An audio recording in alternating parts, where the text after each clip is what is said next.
Hello বন্ধুরা, Pinki kitchen থেকে আপনাদের সকলকে ওয়েলকাম জানানো হচ্ছে। আজকে আমি একটি নিরামিষ রেসিপি দেখাবো কাঠুয়া ডাঁটার।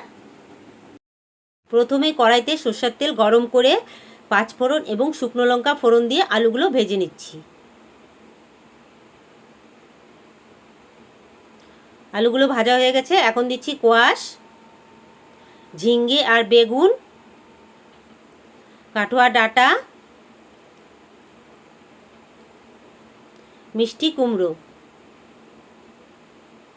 চেরা কাঁচা লঙ্কা,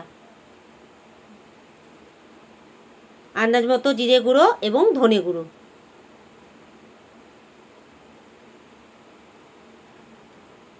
হলুদও দিয়ে দেবো আন্দাজ মতো, স্বাদ মতো নুন।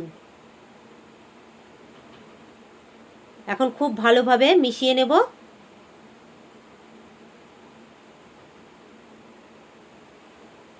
মেশানো হয়ে গেছে, দেখুন সামান্য একটু জল দিয়েছি, আর জল দেব না।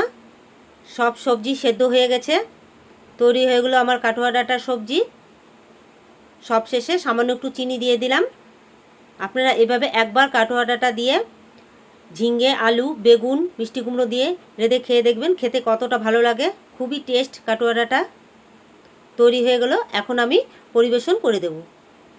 সাথে আছে ভাত, পাঁপড় ভাজা, টমেটো চাটনি, শসা, গন্ধরাজ লেবু, শাক, লাউ ছিলকা আর আলু ভাজা, করলা ভাজা,